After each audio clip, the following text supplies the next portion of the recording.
We got extra seconds going on here today. So this is an extended version of KCIM Sports Rewind today with Sports Director Jeff Blankman, Assistant Sports Director Casey Miners, me. I'm hanging out for the half hour, John Ryan, and a special in-studio guest with us, the manager of the Merchants, Jared Jones, is going to be joining us here in just a moment. So exciting stuff. Merchant season back again tonight. Yeah. Field looks just incredible as always. Yeah, the positive thing of all the rain that we've had this spring is the grass is going to be in great shape. And Scott Parcher, he's going to have it, immaculate no matter what the weather is. Yeah, diamond of the year in the state of Iowa. Yep. So, it's just absolutely perfect. So, we're going to get the trivia question out of the way here real quick. And we'll include Jared in on this one, see if he can answer this one. Pac-12 done, right? Yep. They finished it up. There's no more Pac-12. They were number one as far as conferences winning national championships, 561 national championships, over 200 more than the Big Ten. Big Ten's in second place. Right. So less than 360. Who had, in the Pac-12, the most national titles won? Okay. In the Big 12. Can we answer right now? Yeah, we might as well answer right. Well, let's give the guest here their first shot. Go Jared, what's your guess? If I had to guess, I'm saying.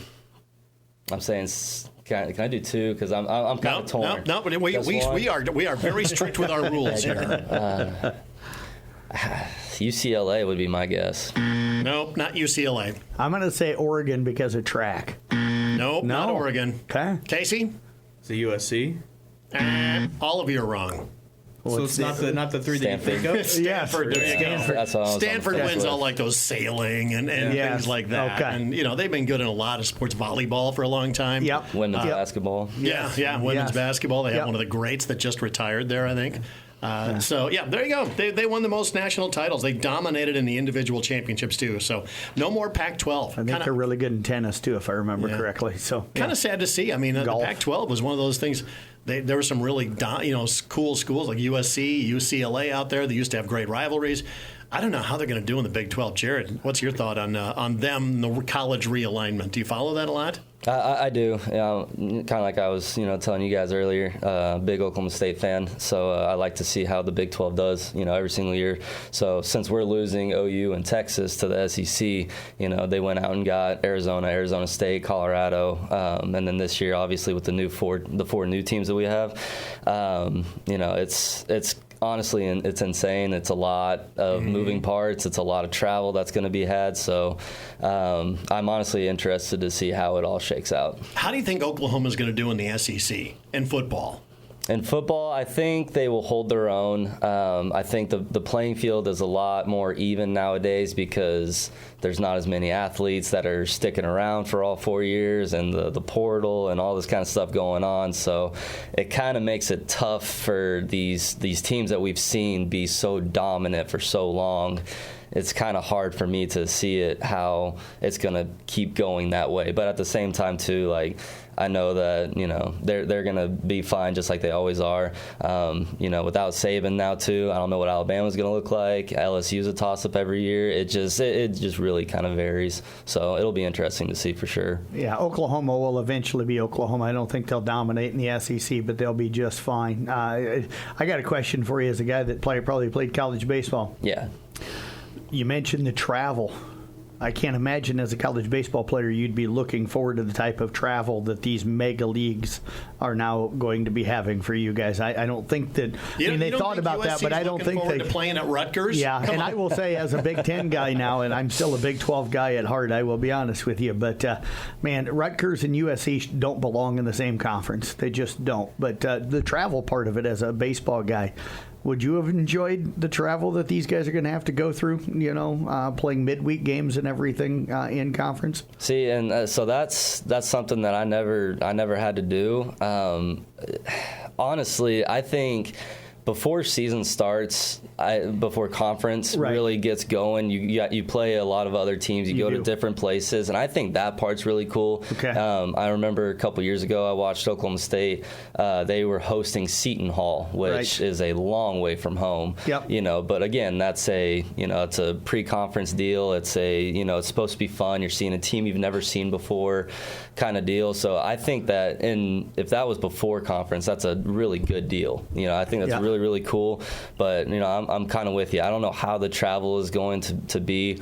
I remember sometimes, honestly, too, before conference starts, those road trips, that's kind of what pulls the team together, because in the fall, the D1 schools, they're not playing anybody else. They're just training and doing everything that they're supposed to get ready. So the first time that they are on the road together, unless they do like a team bonding experience or whatever, those bus trips for probably some of these D1s, these plane rides, those are kind of what pulls the team together early on. So I think that could be a really good early on experience for them.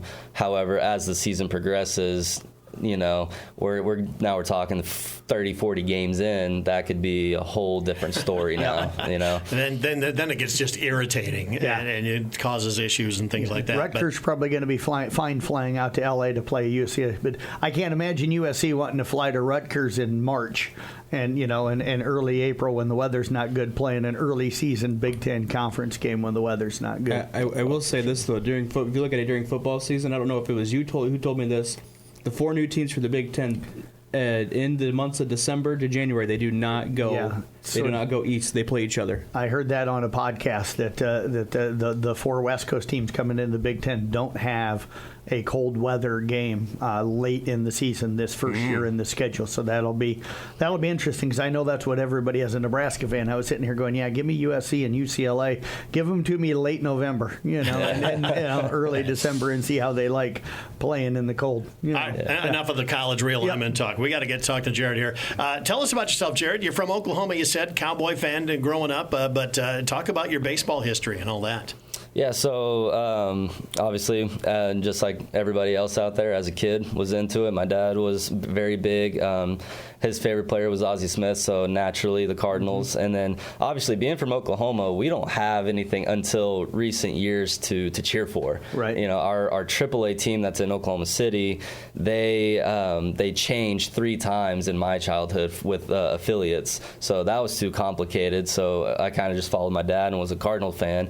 And I had the pleasure of watching the greatest right-handed hitter of all time play, and Albert Pujols there for so many years, and saw so many great years. So that's kind of what made me fall in love with it.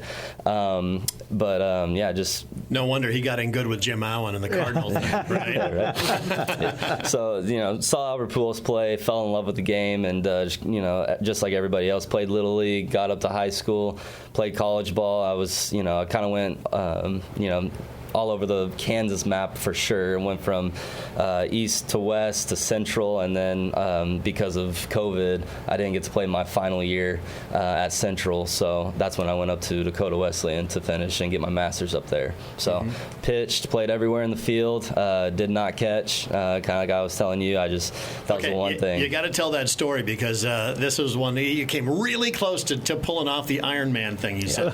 So the Ironman challenge is you play a different position each inning, and we were in a 9-inning ball game for summer ball. I wanted to do it. Coach was he was all for it.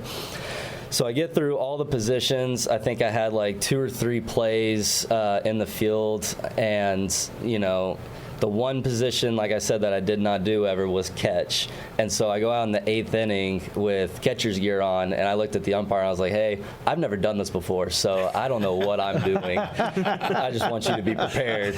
So he kind of gives me the are you kidding me? I have to deal with this. Like, he was kind of bitter about it. It is what it is.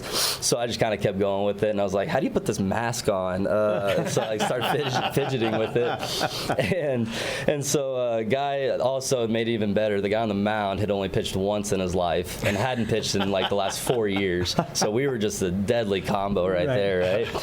So he starts warming up. He spikes one. I didn't even try and block it. I just let it go to the back. And the umpire was like, I hope that's not, that's not what's going to happen during the inning. And I said, I'm going to do my best, man. But like I said, I have no promises, So anyway, so we get through the 8th inning, only gave up 2 runs, and I think only one of them was my fault. So as soon as the inning's over, I realized that we were losing as the away team. And so I was like, oh, crap, I'm not going to get to pitch in the 9th inning to complete the Ironman Challenge. And sure enough, we go like 1, 2, 3 in the 9th, and I was like, dang, all that work for nothing now? Like, come on, dude. Like, I threw on catcher's gear for that. Like, come on. But it was fun. So you're a manager of the Merchants this year. You're putting together a team on very short notice. But we were talking a little bit off air. The guys are coming in kind of used to this short work, with different teammates when they play summer ball. Yeah, and I think the only thing that is a little bit different about the Merchants this year, or at least the team that I'm going to be putting on the field night in and night out, is we have a lot of younger guys that haven't gotten to experience that yet. I think that's probably the one thing that it is a little bit of a culture shock. But at the same time, too, I think in my mind we have a good balance of older guys who have done this. They've been around. They know the deal. They know what they're doing. So they're going to be able to help the younger guys with that. And then even better, there's a couple guys that are returning to Carroll that played here last year. They're already buddy because they know each other, but they've already expressed their willingness to help all the other guys as well. So we have guys from all over the country that probably never even dreamed of being in Carroll, Iowa. So the fact that it's been easy so far. Obviously we haven't really done anything. It's been 2 days. We've practiced. They're still getting to know each other's names and feel each other out. So, that's kind of the hard part of it. Yeah, but I think so far we're off to a good start. Anybody got anything? How did practice go? And gelling, have you been able to figure out where everybody's going to be here with the first game coming up tonight? Yeah, so it went well. It went about as expected as in my head anyway. Just not knowing everybody's strengths yet, not knowing everybody's weaknesses yet, trying to get guys back in the groove of being in a routine essentially. So kind of like what we were talking about, just at the end of the season they have 2 weeks maybe. Some people more, some people less, but on average 2 weeks before they are shipped out to summer ball if they're going to play. Right. And so that's a quick turnaround. So they need that week to kind of take off and just let loose, go to the lake, see family, go to graduations, whatever it might be. Right. There's a lot of stuff that goes on in those 2 weeks. So then in that following week they're trying to get back into a routine, which baseball players very routinistic human beings. Yep. But so they're doing that. And then all of a sudden after probably maybe 3 days of training, they're packing up and heading out to wherever they're going. And so it's just they can't get in routine that way. So then they get out to their new home, which for us, here in Carroll, they're still trying to figure out, what they're going to do for lifting. Practice is going to, what time, when do we got to be there? And there's just a lot of stuff going on. But that's, to me, what makes summer ball so cool is it's so unexpected. Right. And there's so many things that you cannot essentially take care of that first week and a half, and you're there to get better and play anyways. But the first week and a half really shows who is, or it shows a player at least. And whenever I was playing, it showed me the same thing. It showed me, hey, I better figure this out fast, because then at school it's easy. At school it's every single day. I'm going to hit, I'm going to take ground balls at this time and blah, blah, blah. Here you're on your own. You don't have a coach because I'm not their babysitter, right? Everything that they do on their own, it's all of them. Like they want to put in the work on outside of it. That's for them to go back to their school being as ready to go as possible. And so it's not for me. Okay, I'm sorry to interrupt. But correct me if I'm wrong, but it was kind of on you to help put together the team, right? Yeah, I put together all of them. Yeah. So how do you even go about that? Do you just start contacting guys or you watching a lot of film on some guys? How do you put together a team? It's honestly just trusting coaches that you've met or played for, and just kind of word of mouth.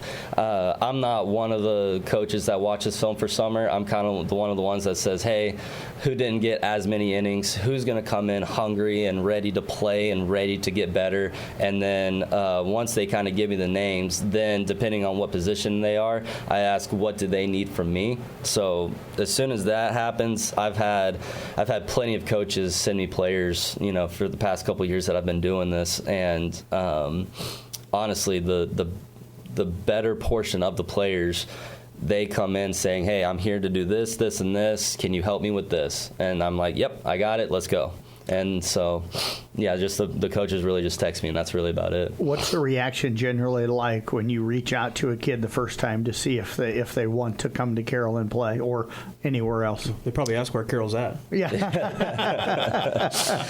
I will say it kind of depends most of the time, and what I would like to happen every single time is they give me a number of a kid and they say, I'm going to talk to him. As soon as I talk to him, you're going to reach out. He'll reach out to you, and then you guys start the conversation that way, and then so that's how a majority of them end up going, and kind of, you are kind of right. I said Carroll, Iowa, and a couple of them were like, where is that at? Like, so I have one kid who actually, he's from Australia and has been playing at Dordt University, so he kind of knows the area, but right. I could just imagine, like, if he wasn't in this area, he'd be like, what is Iowa? Right. Exactly. So talk about the team. Where does the strengths lie with this team? You can never have enough pitching, obviously, because that's always been the struggle for every team, getting that pitching, especially late in the year. But where's the strength of this team, you think? I think, honestly, we're very versatile. We as the Merchants, we have I want to say about 7 or 8 guys that I can throw anywhere on the field, and they're not only are they ready to compete, but they can hold their own, and they can probably compete better than others and perform better than others. So the versatility is going to be really good. Our pitching is going to be solid. We have a couple guys that are coming back from injuries, which we knew coming in, but there are 2 or 3 of them that are coming back. Once they get back to full strength, I have full faith in them that they're going to be pretty solid pitchers. It's just kind of getting them back, going, just because injuries suck, and summer ball it's hard because you don't want to get hurt again playing summer ball, right. But you still need those reps, So mm-hmm. it's kind of, it's the mentally strong that are able to come in and say, I'm not afraid, like, let's do this, and, just like I said, keep progressing that way. So I would say probably overall just the versatility that we have. We have a lot of guys that can do a lot of different things. Now, you said you played summer ball. What was the benefit you got out of it? Did you feel you got a lot out of it, summer ball? Oh, I learned how to hit, and I saved my career essentially through summer ball.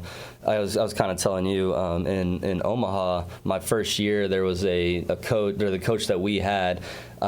He was willing to work with us, at any point in time where we could get into the facility that they were letting us use. And he told me 3 different things to help me, and all of a sudden I turned into a hitter again. It was really refreshing. Wow. And I went back to school, and I had never hit that good in my life. And so from that point on, it was, I was middle of the lineup kind of bat, and since I kind of, like I told you too, I was two-waying, so I had to balance all that. But I was one of those guys that I was very old school minded. Like, I'm not coming out of the game. I'm out there, and we're gonna die by me being on the mound, or we're gonna win by me being on the mound. And it doesn't matter if it takes 99 pitches or if it takes 170 pitches. Like, I'm not coming out. So I learned a lot about, again, just how to hit. Pitching wise, I learned how to really having to stay concentrated and stay focused, because, as you guys know, summer, it gets hot. Yep. And I just, at the time too, as a player, I could not stand drinking water. I hated drinking water. And so I was drinking anything and everything but water, Dr. Pepper, coffee, Body Armor, you name it. I was not drinking it. So I had to learn how in the intense heat, the humidity, whatever it might have been, I had to learn how to stay focused for all 7 to 9 innings, and so I think if summer ball is done correctly, I think it can be the biggest benefactor for a player, and that's what I tell all my guys too. Like the summer after your freshman year and before your sophomore year, to me, is the biggest and most important year for a baseball player. If they go play summer ball, that is where, if they didn't play a whole lot their freshman year, they get caught back up with all those reps. And then if they did play a lot, they come in even more ready for their sophomore year as well. So it is a huge deal for me. The problem for everybody is finding a place to being able to afford it. Sure. That's the biggest problem. Let's talk about Merchants Park. How familiar were you with it? Did they send you pictures when they said, hey, we want you to manage? Here's our park, because it's a source of big pride. And talk about all the other parks you've been at. Where does maybe Merchants Park rank in there? Yeah, so I didn't know anything about Merchant Park. I knew that the Carroll Merchants had been around for a while, but whenever they said the Mink League, I was like, that doesn't sound too familiar. And then they said, yeah, this is going to be our 3rd year. And then I was like, okay, it doesn't make me feel as bad not knowing that. So did not know much about it until actually one of my players texted me and said, have you seen the field? And I said, well, no. I just kind of... And this is scaring you at this point, probably. Yeah. I was like, oh, I mean, it's summer ball, so I'm not expecting a whole lot, but at the same time, I was like, no, I haven't seen the field. What do you got? And they said, go look at the Instagram page. You can see pictures from last year. And I was like, oh, okay. So I didn't even think about going to the Instagram page. So I'm scrolling through, and sure enough, there's a couple pictures, and the park just looks beautiful. And I'm just like, oh my gosh, like. And then I texted Chris right away, and I was like, hey, our ballpark, it's going to look just like last year, right? And he was like, oh, don't you worry. We have the best groundskeeper in America, and this is his baby. You're going to love playing here. And I was like, that's all I need to know. So, and then I saw it for my first time in person 2 days ago, and I was like, yeah, this will do. This is solid. So what's the biggest crowd you've ever played in front of or managed in front of? So COVID year in Omaha, the league we were still playing, and since Major League Baseball, minor league baseball wasn't really that big of a thing, the AAA Warner Park in Omaha, they let us play a 4th of July event there, and our team, we had the primetime game at 6:30, 7 o'clock at night, and so that was packed out at about 1,500, 1,600 fans. So I got to play short and outfield in that game. So what would you say averages though? Oh, average. Average maybe 1 to 200. Do you like cowbells, by the way? As long as it's no not, particular reason, by the way. As long as it's not at a Little League game, I'm fine. Yeah. That's funny. Because, the crowds are going to be huge. I think last year opening game was, about 800? Yeah. Almost 900 people. It's going to be a big crowd tonight, I would assume. Yeah, and average was probably around 550, something like that. Yeah, 650. A lot of guys came in and said, yeah. I've never played in front of a crowd like that before. Mm-hmm. And that's got to make you just absolutely look forward to, but kind of give you the butterflies, doesn't it? Oh, absolutely. But at the same time, too, again, just with my attitude and my playing career, I lived for that. Like, I wanted that, because that means, especially if I was pitching, the attention was all on me. I was kind of I like the center of attention. So as a player, especially kind of like I said too, the young guys coming in, this could be kind of a shock for them, So hopefully they adjust quickly, because it's like there's a lot of eyes on me. But at the same time, if they learn to go about it the right way, and mentally they are strong enough to go about it, just like I said, the right way, they go back to their school, and then it's nothing, So doesn't matter what crowd they have after this point, this will be the best crowd that they ever play for. That's fine. They're ready for it in case a bigger crowd comes on down the line, no matter what it might be. Well, Jared, we appreciate you coming in this morning. We're running out of time here pretty quickly, but look forward to the season, man. Tonight, 6:30, Chillicothe. Should be a fun time, great atmosphere. We will look look forward to having you here all summer long. Awesome. I appreciate it, guys. Thank you very much. And say hi to Tank and for your host family, right? Tank. Oh, absolutely. Shout out to Tank and Johnny. I love you guys. All right. So once again, that is Jared Jones, manager with the Carroll Merchants. We'll be back with more Rewind coming up next. Prepare for hard work and fun of the season.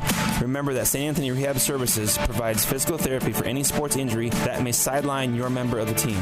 Sports injuries can plague kids of all ages and keep them from playing the sport they love. Athletes will be under the direct supervision of a certified and licensed healthcare professional in the newly renovated sports performance facility. If an injury is keeping your athlete out of the game, call St. Anthony Rehabilitation Services at 794-5000 for sports injury and treatment rehab. Looking for a local podcast that features local people? Well, you've got it. Available right now at carrollbroadcasting.com. Check out Must Know People. Got 2 new episodes out, one with Jim Jensen from Trophies Plus, and the other one that just dropped this past week about the Stone Pier Concert Series. Both are fun listens, and you can get them both at carrollbroadcasting.com. It's a local podcast where local people are the stars. Must Know People, available now at carrollbroadcasting.com. It is KCIM Sports Rewind. Thanks to Jared Jones, of course, for stopping in, manager of the Merchants. Nice young guy. Yeah. I hope the Merchants have a great season this year, and I hope he's right. A lot of versatility out there on the field, and pitching. Can never have enough of that, though. Yeah, that's going to be the biggest thing for him this year is the pitching. Yep. Yeah, absolutely. Does every single year. So that Merchants game coming up 6:30 tonight against Chillicothe. You guys came up with your Spring Rewind Athletes of the Year. This is kind of new. Yeah, first time we've done it. We're going to kind of roll it through the fall and stuff. And I told you it was new. Yes. It's new today. Yeah, it is. Yeah, first time. I was today years old when I found out about this. So, yeah, we'll do swimming in the fall and in the winter and kind of touch on all the sports that don't have a Rewind All-Star festivities and stuff. So we'll wrap all those into kind of announcing our athletes of the year for each of them from now on. So, all right. So what do you got for us? Well, let's start.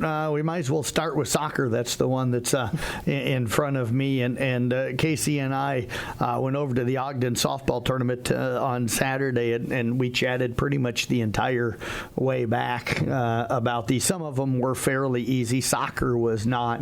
There was a lot of debate, a lot of study, and then we had both done. I mean, it came down to really, I think 3 players on each side for the boys and the girls that really, you know, kind of. And we had studied a lot of the kids and stuff going over before we broke it down. But our female soccer player of the year is Kenna Meyer with the ESAC Raiders. Led our area, if I remember right, in goals, and also had the highest I think percentage of shots on goal. So, you know, I mean, Kenna had a great year, especially a senior year. I mean, we kind of expected big things out of her, you know, out of last year, but I think finished with 19 goals in the year, and that was kind of the tops in the area. So, you know, congratulations to her. You bet. And some of the other girls that we talked about, Sierra Pudens of Kemper, also talked a little bit about Hannah Pudens, also from East Sac County, Sienna Becker from the Carroll Tigers, and Gabby Running from the Kemper Knights were all kind of broken down in that group. Our male soccer player of the year is Carson Canny with the Kemper Knights. Again, we didn't just look at offense and stuff, but he had more goals. Coach Massey told me the other day in our wrap-up season interview, he scored more goals this year than what Kemper had scored the previous 2 years combined, and he did that on his own this season. So, and it really came down to between him and Isaiah Aragon from East Sac County. I mean, you look at both of their stats. You know, Isaiah had one more goal, had one less goal, but one more assist. Carson Canny had one more goal, but one less assist. And so we kind of broke it down by you know percentage of the shots that they're taking. You know how many of them are on target, and I think Canny led shot percentage of the amount of shots he's taking, and then also of them that are on the frame of the goal. So Carson Canny going to be our soccer player of the year for the boys. And on the boys side of things, some of the other guys that were in discussion, Creighton Halber of Kemper for his defense, Chase Regaller, I just thought had an amazing, versatile guy for the Carroll Tigers. We also talked a little bit about Tommy Fitzsimmons, Tanner Heidoff from Carroll, also Luke Wernemont from East Sac County was also in that mix for our soccer players of the year. We'll move over to tennis, and got to admit we had some other people we talked about a little bit, but it really was fairly easy, to come up with our players of the year. Kaylee Simons from the Kemper girls had a nice run down at state, and then Mason Reichs getting into day 2 at the state tennis tournament on the boys side of things, also from Kemper. Yeah, and nothing to tear away from what Audubon did this season, especially Miss Belknap on the girls' side of things. And Matthews. Both of them had great years for the Wheelers, but we just kind of felt like Kaylee and Mason were at the top tier of what we had this year in tennis. We'll move to golfers of the year. We'll start on the boys' side of things. Maverick Schwabe of Kemper was outstanding this year, and he was our choice. On the male side, we had some other guys we talked about, but Maverick kind of was out in front of everybody, we felt, all season long. And then on the girls' side of things, we went with Elsa Tiefenthaler, also of the Kemper Knights. Addie Bell of Glidden Ralston, Addie Biter of Kemper were also in that discussion. But Elsa, throughout the entire length of the season, was probably our most consistent and best golfer throughout the entire length of the season. And if you look at averages, she had the lowest per 9 average of any of the girls golfers in the area. So, we felt pretty comfortable going with Elsa. And I feel like, a lot of people probably didn't think of Elsa, as Kemper's number 1, but she just golfed consistent and she golfed better than anybody on her team this year. You bet. And then we'll move to track athletes of the year. We'll start on the girls' side, which was not easy, but it was certainly a shorter discussion than what the boys was. We had two really dominant girls this year, and Chloe Judish and Marie Day. We ended up going with Marie Day and stuff, and I chuckle because I remember talking with Chloe up at the state qualifying meet up at Manson late in the season, and she said, so you guys are doing track athletes of the year? And I says, yeah. And she goes, I know who the girls one is. And I said, who's that? And she goes, it's got to be Marie Day. and she was right. So, yeah. When even your biggest competition says you're the one, then you know. Yep. So, on the boys' side, it was tough. That was probably the longest part of the drive. I'll just run you through some of the names that we discussed pretty hard. Evan Adams of Kemper, Lane Sams of IK Manning, Zeke Conkler of Audubon, Aaron Olson of Audubon, Ryan North of Carroll, Caden Oswald, Cal Hayden, Colby Culbertson, and Parker Hayes of Coon Rapids Bear. They were probably our most consistent team. Parker Engel, also of Esac County, got into that discussion. The interesting thing is the guy that we picked, wasn't even on our list of guys that we thought of. Yes.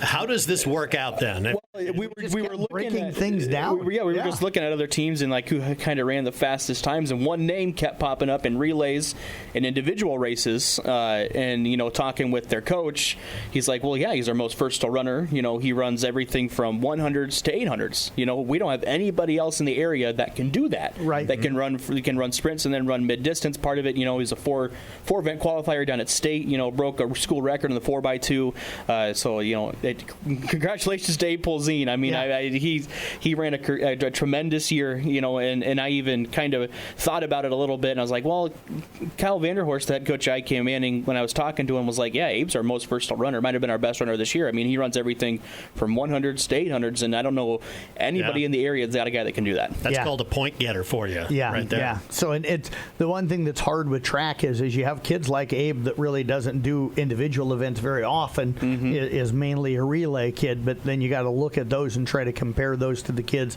that maybe only do individual events. But if you look at the success, it didn't matter what relay he jumped into, that relay all of a sudden improved and got better. And his versatility allowed that team to be able to have kind of the year they did. If you go and look a lot of at their top relay times, Abe's either running that first or that third or that fourth leg of that relay. That really and he had the successful time down at the state track meet. I think he ran in 4 events. So I feel pretty comfortable with Abe, but there was a lot of discussion on the boys' side. The boys one was really difficult, but Abe Polzine is our male athlete, our male track athlete of the year. So all right, so those are our spring sports season athletes of the year. 5 of them from Kemper, by the way. 5 of the 8. Yes, yeah, so they had a very good spring. They had a really good spring. You look at their golf and especially their tennis. They had a really good one. But again, as we mentioned, Bradley Belknap from Audubon girls was outstanding in singles, and then you look at Isaac Jackson Carson. And Carson Matthews started the year as their number 3 or 4, ended the year as their number 2, and was playing really, really well. So they weren't easy, but when you have state qualifiers, they kind of stand out just a little bit. So now, as we get into the summer season, of course, softball, baseball taking over. Best place to stay up to date is the website, the mobile app. You guys want to tell us how to get to that stuff? You bet. The website, just go to CB Sports and stuff, cbsports.com, and you can check out things, recap stories every night on the Brinks Exterior Sports Report. So you can either go to the Brinks page, or you can, if you want to just look at Kemper stuff, you can go to the Kemper page. If you want to look at just baseball stuff, you can go to the baseball page. So a lot of ways to get to everything that we do. So. Super convenient. And by the way, the website, you just search, the mobile app, search CB Sports Network in your app store. Totally free, and it is the authority for everything local sports, baseball, softball. I will say the app is free.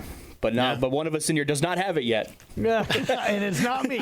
Let's just say that it's not me. Yes. I have the app. Yes, don't worry. I've been giving my assistant a hard time that he hasn't uploaded that app yet. I'm going to give you a pass because you already know what's on there. Yes. You've typed up half of it in the middle of the night. You guys are out there typing away. So, but craziest thing, and I got to say this, craziest thing so far of the season is the length of some of the games that we've had here in the early part of the year. Short or long? Long. I had a 3-hour, 55-minute high school baseball game last week. Yeah.